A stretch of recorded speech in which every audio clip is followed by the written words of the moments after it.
the proctor's truck trying to be quiet. It's October. It's fall. I mean, September's kind of fall too, but it's like actually fall for fall activities and fall reads.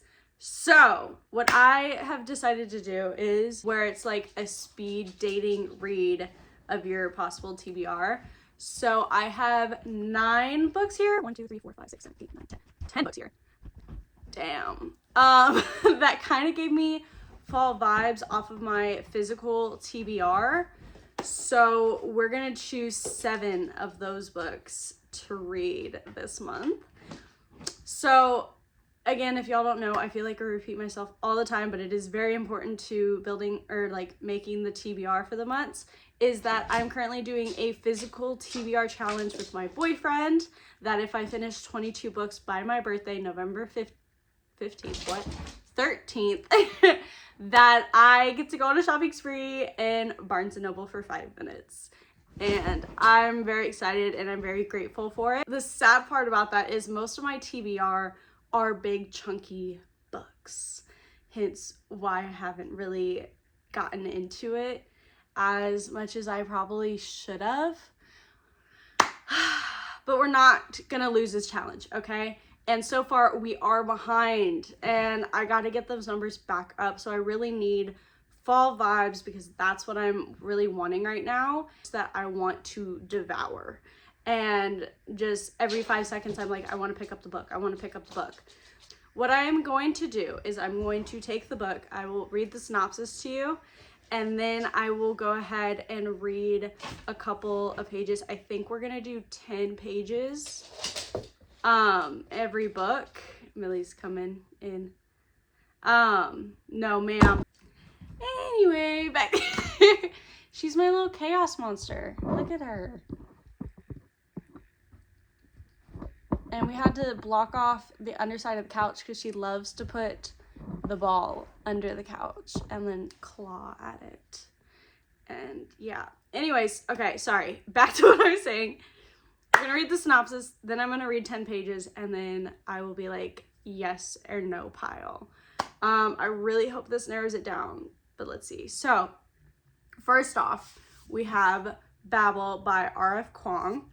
And I think this is a standalone. An act of translation is always an act of betrayal.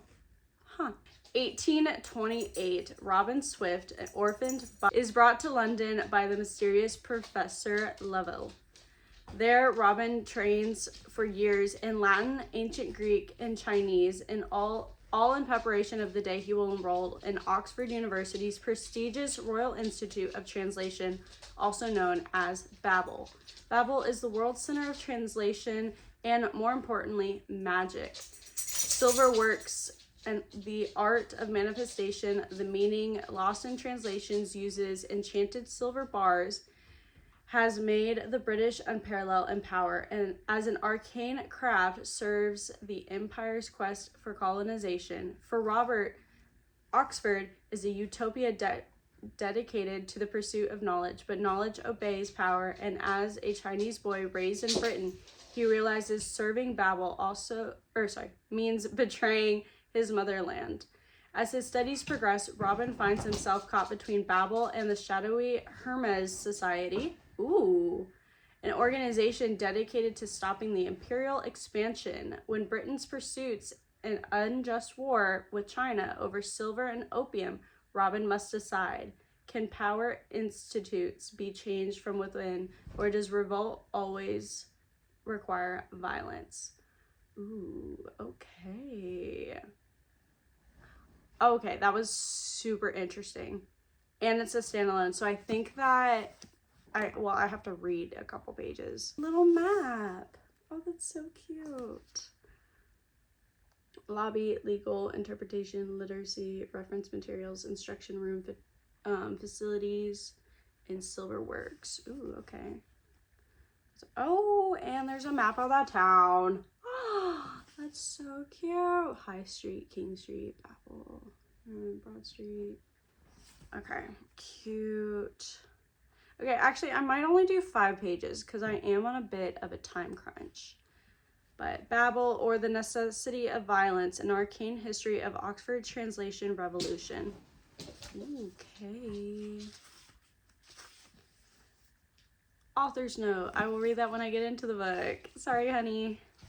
Oh, it says book 1. God damn it.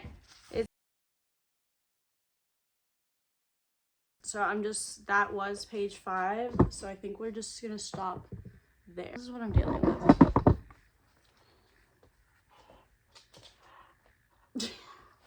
This is going in the yes pile so far. Next is The Court of a Vampire Queen by Katie Roberts. And here, there you go. 3 powerful, alluring vampire men and 1 queen to rule them all. So I think that this is a reverse harem. By the way, look how pretty. And there you go. There we go. And then there's, there you go. Ooh, look how pretty. But let's get into the synopsis. Ever wanted was to escape her father's control. Half human, half vampire, she lived eternally torn between 2 worlds, never fully experiencing the pleasures of either until her father chooses her as the pawn in his latest political move, gifting her to the darkly powerful, dangerously seductive Malachi Zion. Malachi is not a vampire to be trifled with. He rules with an iron fist and has a reputation for the darkest sins, but the longer Mina is with him, the more she realizes he is not the monster she first thought. And as fear bleeds into lust, then trust, then something more, Malachi opens to Mina up a world she has never known to be hers for the taking, including the love of Malachi's 2 closest friends and companions. Now surrounded by all 3 men, the center of their shockingly seductive world, Mina may finally have the power to face down her father and take back the life and the crown that by all rights should be hers. Ooh, tea. So cute. Trigger warnings. Vampire Queen is a dark, incredibly spicy book that contains dubious consent, blood play, patricide, pregnancy, blood, gore, murder, explicit sex, vomiting by pregnancy, discussion of abortion, abusive parent, father historically off page, attempted sexual assault alluded to, non-graphic, and attempted drugging. Okay, well, that's a lot. I don't want to be here. I don't know why I keep starting by reading out loud. That is not my strong suit with my dyslexia. Oh, pause the 2x speed. His name is Coriolanus. Somebody's name is Coriolanus. I'm gonna die. Oh, if you know Hunger Games, you know why I hate the game, or that name, because of snow. I hate the name Coriolanus. All right, back to it.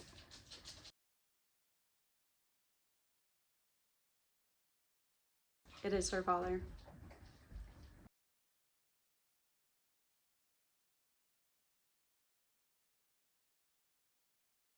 Okay, I'm gonna stop there because this is a yes.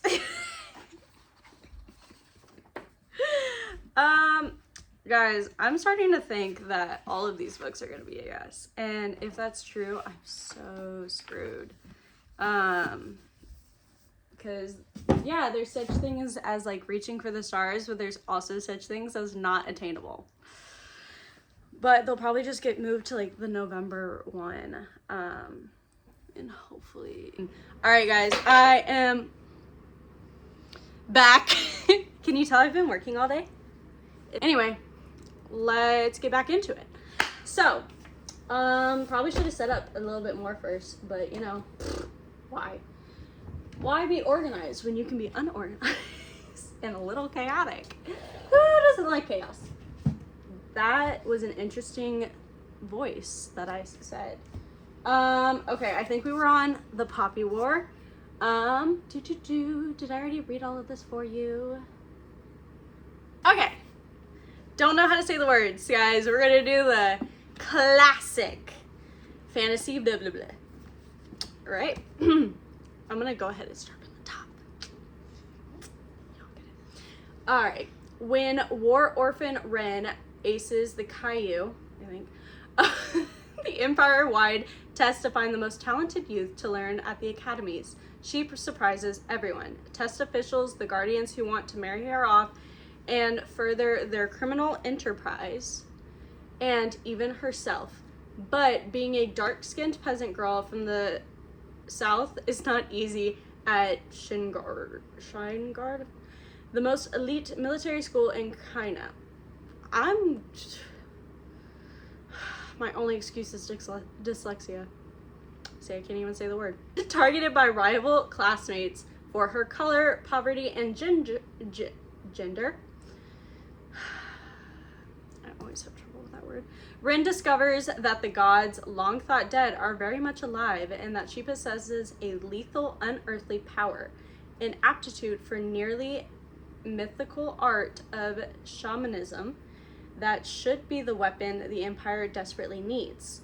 While Nikra is at peace, its enemy and former occupiers, the Federation of Muggin, bides its time, and the Third Poppy War is just a spark away. Rin's shamanic powers may be the only way to save her people, yet as she discovers more about the god that has chosen her, the vengeful phoenix, she fears that winning the war may cost her her humanity, and it might already be too late. I'm intrigued, but not as much as the others. Plus, before you poppy lovers come at me, by the way, love y'all. Before y'all come at me, it's also because I don't have the rest of the series yet, and I want to have the rest of the series. So the other reason I don't have the rest of the series, therefore I would literally just start it and then have to wait until mid-November to pick it back up. And I don't know if that's really fair to it. I did that with Zodiac Academy, and yeah.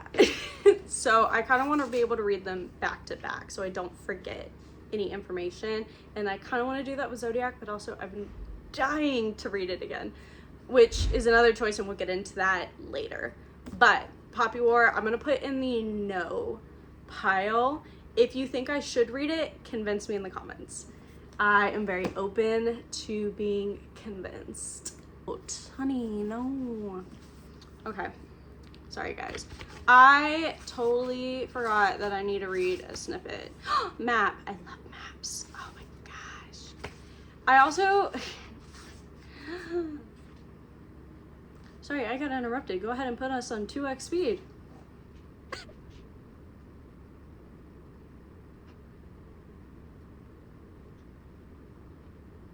Pause. If you have to urinate, raise your hand. We have a bucket in the back of the room. What if I have to shit? A boy asked. The proctor gave him a long look. This is a 12-hour test, the boy said defensively. The proctor shrugged, trying to be quiet. What the fuck? I made a big rock about my prediction. Why is that making me giggle so much? Oh my gosh.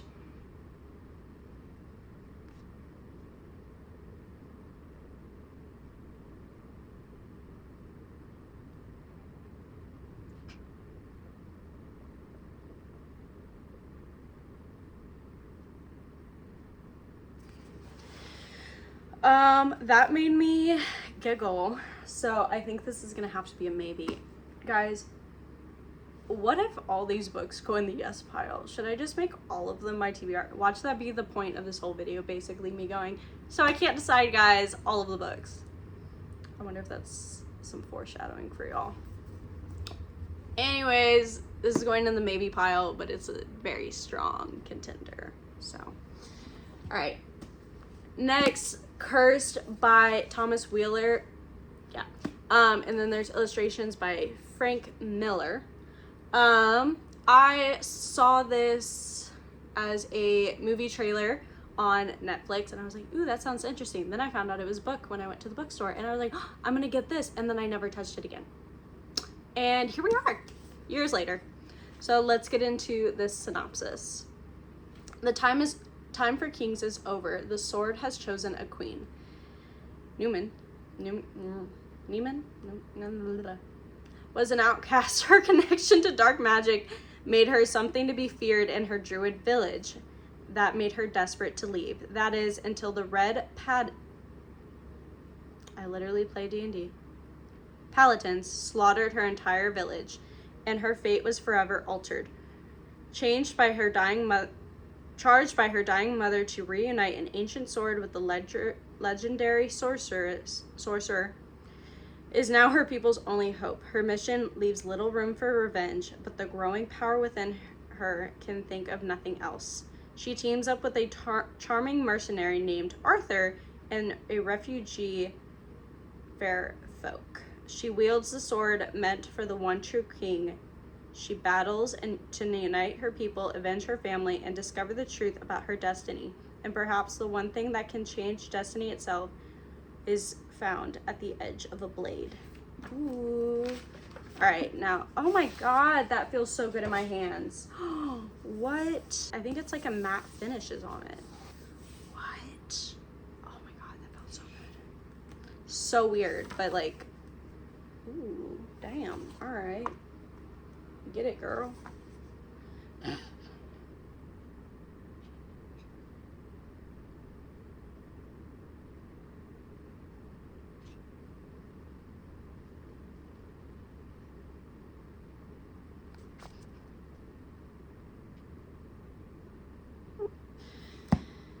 Damn. Damn. Oh, fuck. Fuck. This is not going well for me. I hope y'all know that. This is not going well for me at all. This is gonna be a yes. No questions. No comments. I'm gonna go ahead and put this in the no pile simply from what I said earlier and simply that this is going too well. There's $10. I can only say yes to 7. So choices. Like I said earlier, I kind of want to reread book 1 and 2, read 3, and then run through the rest. Hopefully I buy them when I achieve this goal, but we're gonna put this in the no pile. Also, we're running out of light, so we gotta hurry. 5 other choices, but 2 of them are in a series together, and 1 is a series I already started. So I'm gonna go ahead and tell y'all that this one is making the list simply because I'm reading book 2 right now. So we're gonna go ahead, slide her in there. Can't tell you anything about it. It's book number 3. It's the final book. I can't tell you. That's not my fault. Next one is first 2 books in a series, Lady Midnight and Lord of Shadows. I'm gonna go ahead and put Lord of Shadows in the no because I don't think I'll be able to read both. We're already at 4 and there's 3 left, but there's still Poppy War that might win out against its competitors. So Lady Midnight, I am a die-hard Cassandra Clare fan. However, can I call myself diehard if I hold off on this? It's simply because I just don't want the world to end. I really don't. And originally I did plan to reread the entire series, which is literally right here. But I don't think I'm gonna do that because I am on a time crunch. So let's get into the synopsis. In a secret world where half-angel warriors called Shadowhunters are sworn to fight demons, parabatai is a sacred word. A parabatai is your best friend and battle partner. Parabatai can be everything to each other, but they cannot fall in love. Emma Carstairs is a Shadowhunter. Rein it in. The best Shadowhunter of her generation. Together with her parabatai, Julian Blackthorn, she patrols the streets of Los Angeles where fairies, the most powerful of the supernatural creatures, teeter on the edge of open war with Shadowhunters. When bodies, both fairy and human, turn up bearing marks that match those found on Emma's own murdered parents, an uneasy alliance is formed. This is Emma's chance for revenge, and Julian's chance to get back his brother, a prisoner of the fairy courts.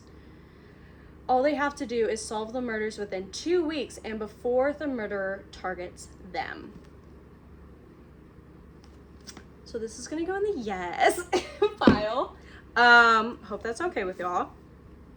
And then our last two, next is Dance of Thieves by Mary E. Pearson. Oh yeah, I didn't read the little thing in there simply because I did start reading it once. I already know that I liked it. So we're just, it did have a little bit of an advantage. Sorry, let's get into it. A formidable outlaw family that claims to be the first among nations, a son destined to lead, thrust suddenly into power. Three fierce young women of the Raton, the Queen's premier guard. A legendary street thief leads a mission determined to prove herself, a dark secret that threatens the entire continent. When the outlaw leader meets the reformed thief, a cat and mouse game of false moves ensues, bringing them intimately together in a battle that may cost them their lives and their hearts. Ooh. Alright, written down, he had told me, write down every word once you get there, before the truth is forgotten. And now we do, and it's, or at least the parts we remember. Okay. Alright, cool. Let's get into it. 2x speed, go.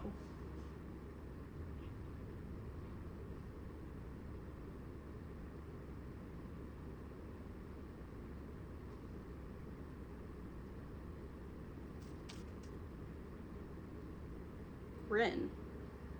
Isn't she from the other series? Fuck. Am I gonna have to go back to the series? I didn't really like it. Okay, I'm gonna go ahead and stop before I reach page 5 because one, sun's going down. I need to put some light on for y'all so it's not too dark.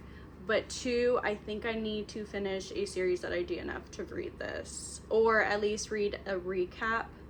Or not read, listen to a recap video about it, because I think that information is very important to this. I did hear that, but I didn't know that the old characters would show up. I thought it was like a world building one where like they're interconnected but not too interconnected.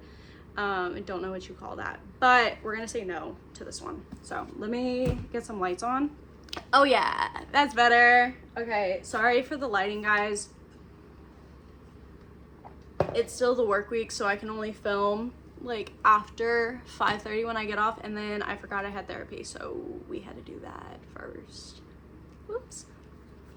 Hate that the sun's going down earlier, but you know, do what you can. Oh my god. There we go.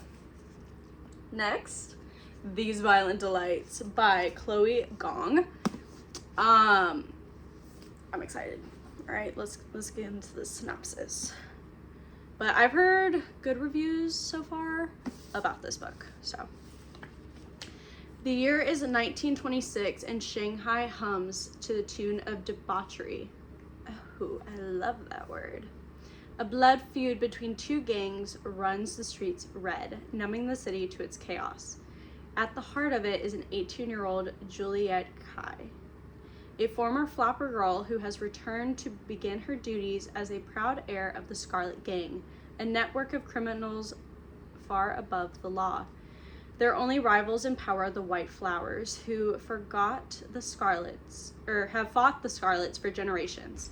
And behind every move is their heir, Roman Mondragon, who was Juliet's first love until he betrayed her. But when the gangsters on both sides start to claw their own throats out, the people start to whisper in a monster in the shadows. As the deaths stack up, Juliet and Roman, do you want to call them? Come here. Alright, I'm gonna try to finish this with the doggies here.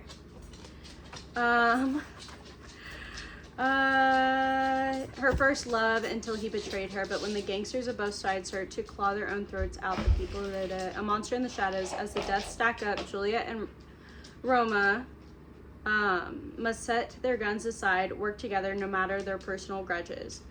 For if they cannot contain this mayhem, then there will be no city left for either to rule. In the spectacular reimagining of the Shakespearean Romeo and Juliet debut, author Chloe Gong brings readers on a heart-stopping journey of violence, passion, and star-crossed fates. Ooh, sounds interesting. It doesn't feel as good as the other book, but this is kind of really pretty. All right, let's start. Oh, I love this line. These violet delights have violet ends, and in their triumph die. There we go. Like fire and power, which as they kiss consume. Shakespeare, Romeo and Juliet.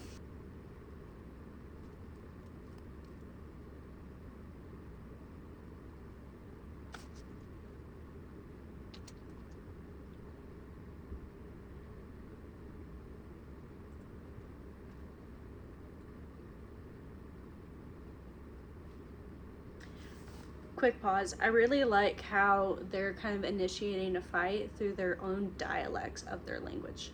So I found that pretty interesting. It's a way to identify and initiate a fight without actually initiating a fight. And I think that's really, really smart. Okay, back to it.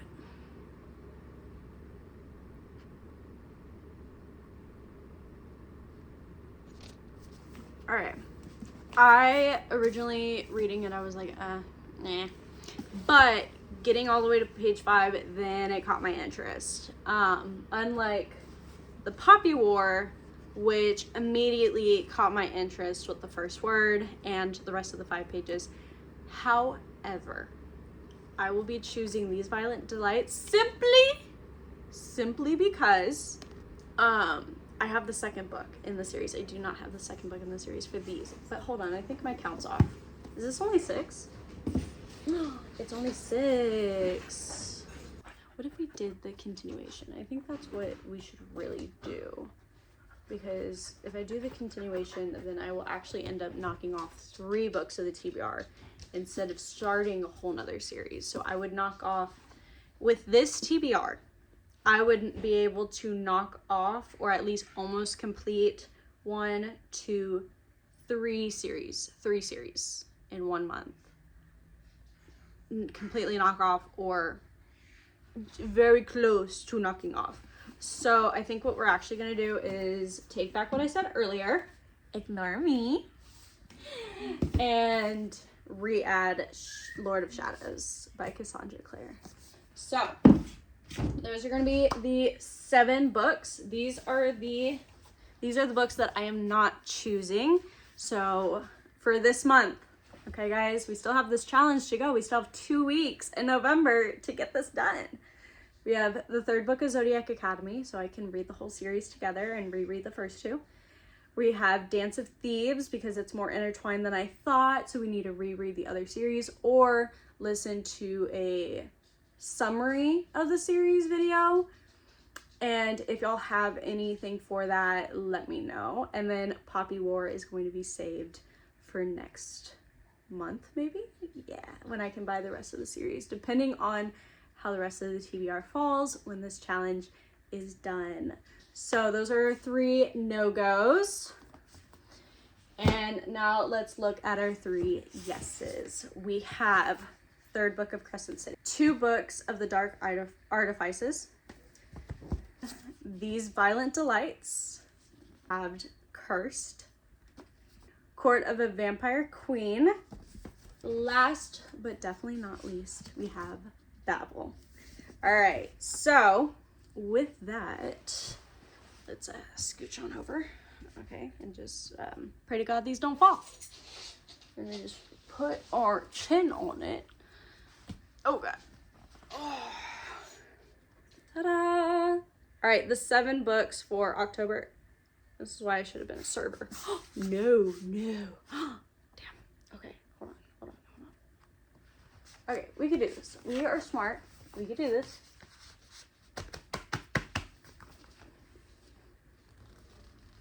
There we go. These are the TBR for October. All right, hopefully I can brighten this video. I apologize about the lighting, guys, but I'm so glad to have been able to do this with you and show you the reading vlog for October. Bye, love y'all. Mwah.